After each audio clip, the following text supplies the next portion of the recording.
video. It's a response to Paddy's potato peelers. He's asking about your past, present, and future in knife collecting. You know, what you used to like, what you like now, and what you think you'll like in the future, kind of thing. I thought this was a really interesting topic, so I wanted to put my 2 cents in on the matter. Probably not worth 2 cents, but you know, they're things I enjoy. So the things I used to carry as a little youngster. This 3-blade is pretty old. Well, old for me. It's not anywhere near the age of my grandpa's knives. But I carried this guy for a long time, all over the place. Absolutely loved it. It's an Uncle Henry. These kind of blades are what you'd commonly see me with. And then I also loved Chinese cheap blades I could afford. Never had a whole lot of money. My allowance usually went to things like snacks and candy, but every once in a while I'd save up for something like this. This particular one my little brother gave me, that's why I still have it. This was my EDC way before I knew what EDC was. Over the years it's gotten a little bit stiff because I tried to tighten this pin by just hitting it with a hammer, and it worked. It just went a little too tight. But I carried this everywhere. I absolutely loved it. I always loved that big guard.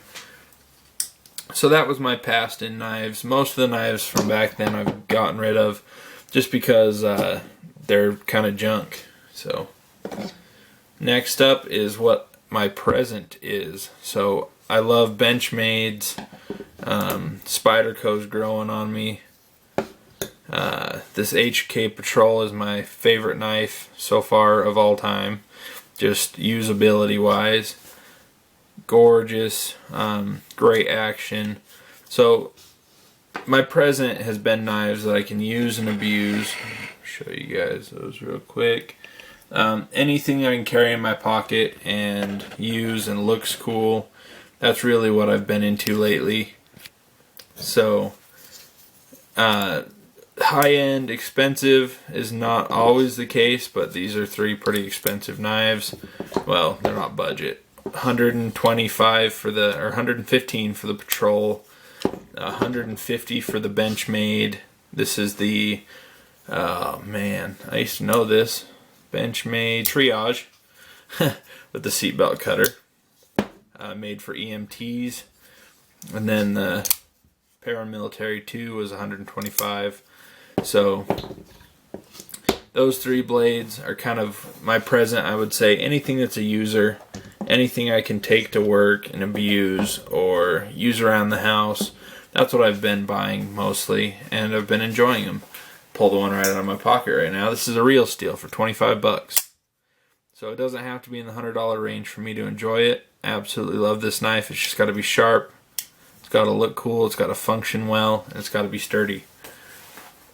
But my future in blades, I feel like, I've pretty much seen everything there is out there on the market production-wise. So my future is going to be blades that nobody else has, preferably customs. That's what I'm kind of focused on lately. This is my Jake Parker Balisong. I think you guys have all seen it. Real brass handles. Probably one of his finest pieces of work in my opinion. Absolutely love this guy. It's freaking like built like a brick, man. This thing is tough. I EDC'd it for a long time in my 5th pocket just because it was cool, and it never showed any signs of wear or anything. Absolutely love this blade. And this one is my DMK custom folder. It's made out of just a piece of aluminum handle with 1 bolt with 2 flat heads, 1 on each side with a little spacer. And then it is a file piece for the blade. Folds away real nice. It's a nice little friction folder. Absolutely love this guy. Go check out both of these knife makers, Jake at Dark Wolf Knives and D Mello over at DMK Custom Knives, I think it is now. I'll have to look it up. Links for these guys will be in the description. But what excites me now is things that nobody else on the market's making or nobody else has. So custom knives I feel like is what's going to be the wave of my future, because that's what gets me excited nowadays. I look at knives all the time, feels like all day long, especially now I have Instagram. I just go on and browse knives, and what keeps me looking is for new things like this. So everybody can go out there and buy a paramilitary too. I see them all over the place, but there's only 2 Jake Parker brass balisongs in the world.